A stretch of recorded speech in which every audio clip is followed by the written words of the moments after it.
Today, I'm going to be showing you the universal secrets to creating ambient pads with any synth. There's a lot of magic that you can do no matter which synth you're in, no matter which DAW you're in, and today I'm going to be showing you all of it. I'm going to be using this template from my definitive Ethereal pad sample pack. The link to that's at the top of the description, and I got a $20 off coupon code for YouTube people only. It's got these 10 kits with MIDI, presets, and loops, plus some ambience as well, and Ableton files, everything you need to make some ambient pads yourself.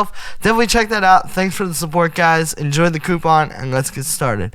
Alright, so the first reason why your ambient pads kind of suck and what you probably got to work on is layering chords. So if you listen here,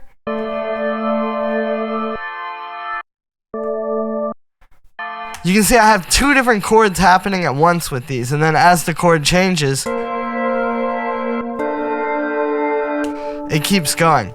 So if I show you the first one, that's kind of like the main chord progression. That's the way you want to think about this, right? It's like you're going to have sort of a main chord progression, and then the other one is almost like a melody over top. So right here, you can see we're going F, D, A, right? So for the key of A minor here, essentially, we're going 6, 4, 1. Right? So that's kind of like our main chord progression. And that really holds down like the chords, but then you have this underneath it, which basically acts as almost like a melody, like accentuation to that. I can see a lot of times they share notes, like that A and that D are the same in that first chord that you saw. The thing that's different with the quote-unquote melody chords, though, is that it's going to be a little bit like less musical. What I mean by that is the first one, you can see like each chord, it really has like that root and third, which basically tells you what kind of chord it is, right? Like this is an F major, right? So it has a lot more musical information in it because it is the main chord, so to speak. Whereas the second one, like A and D, that's literally just like, if that was an A chord, it would just be a root and a fourth.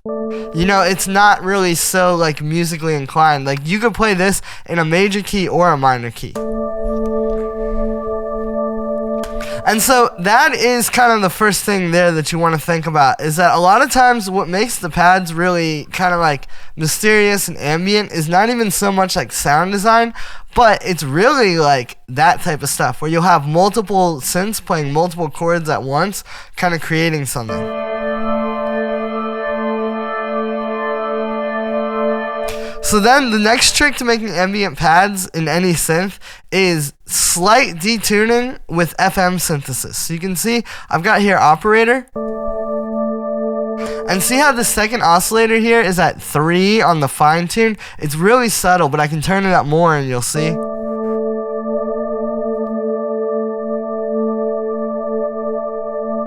See how as I bring in that fine tune, it introduces like some movement. I'll even turn off the reverb so you can really hear it.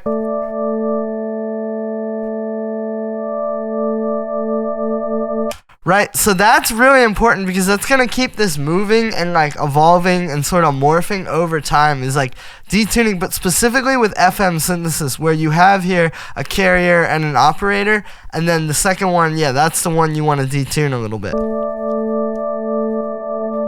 Then that goes into the reverb and you get all this cascading motion. The other thing here is you'll notice that almost all of these layers have some low passing at the end of the chain, right? Like when we get back here to all 4 of these at once, you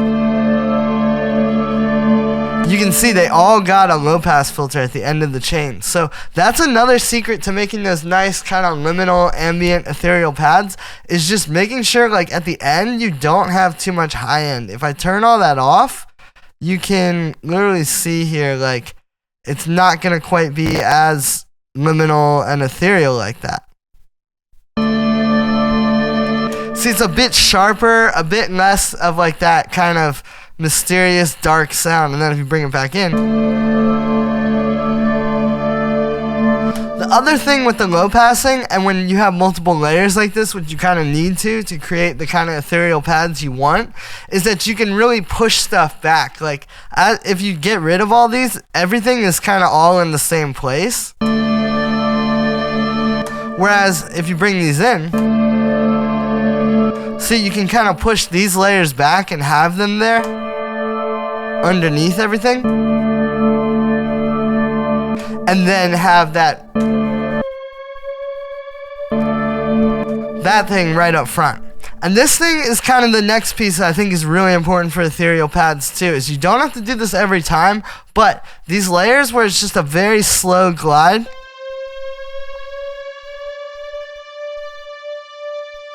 like that, where it just goes, and then at the end it goes down as well, is really, really nice on top of these.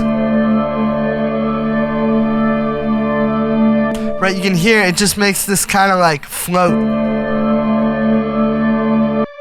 And the secret to that is you're going to have the chords doing what they're doing. And then you're going to have just a separate layer just to do this. Now, what you're going to do is whatever key you're in, you could do different voices, right? Like you could do the 3rd to the 4th, you could do the 4th to the 5th, you could do the 6th to the root. Like there's a lot of different ways you could do this within music theory, but it's basically just these very small glides with like a very slow glide time. Like it's only 2 semitones that goes up. And you're just hearing it like really slowly inch toward that, right? If you make this too far, like let's say we're gonna go to A. See, it's cool, but it's a little like too much. Like part of that is the tension that's built when it's just going up like 1 or 2 semitones, but slowly. Like really slow, but it's not that far that it's going. So I think that's really important, is these little glides. So what you're doing here is then, so you got the voices, then you can see I have these 2 notes, one starts right there and then one's dragged back a little bit. Like that. And then inside of the synth, we have our patch, and then we have this on the monophonic mode, obviously, so it's only playing 1 note at a time, and it's like a really long glide. Like 2.62 seconds is quite long for that to be gliding. And then also the reverb does a lot of it too. Like that's a big part of the sound, is that the reverb kind of like makes this cascade into itself.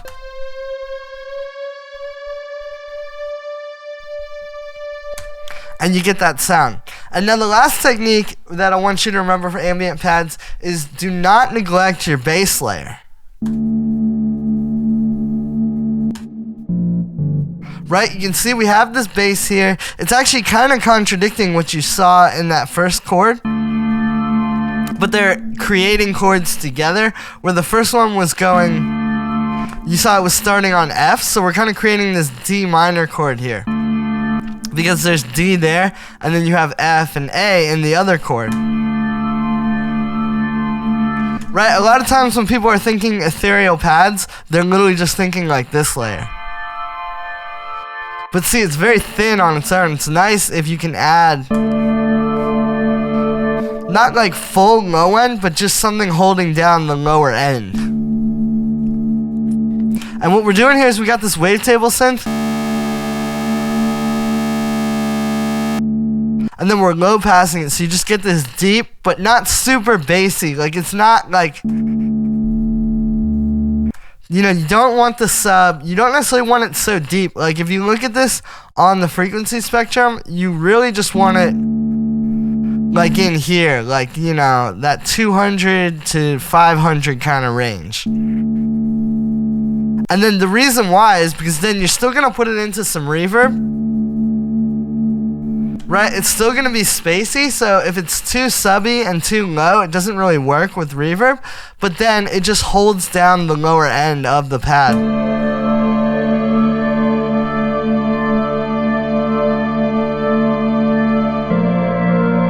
And you get a much fuller sound that might be missing if you're trying to just do it all in one layer. So that is how to make ethereal pads in any synth. Thank you very much for the support, guys. I hope you liked this video. Make sure to like this video as well as subscribe. You can get definitive ethereal pads, links at the top of the description. This pack with these Ableton kits, plus loops, MIDI, presets for Ableton, and even these nice kind of liminal ambience loops as well that you can work with. Everything you need to make ethereal pads. Plus, I got a $20 off coupon just for YouTube viewers only. Don't miss out while it's available. Thanks for the support, guys, and I will see you tomorrow with another video.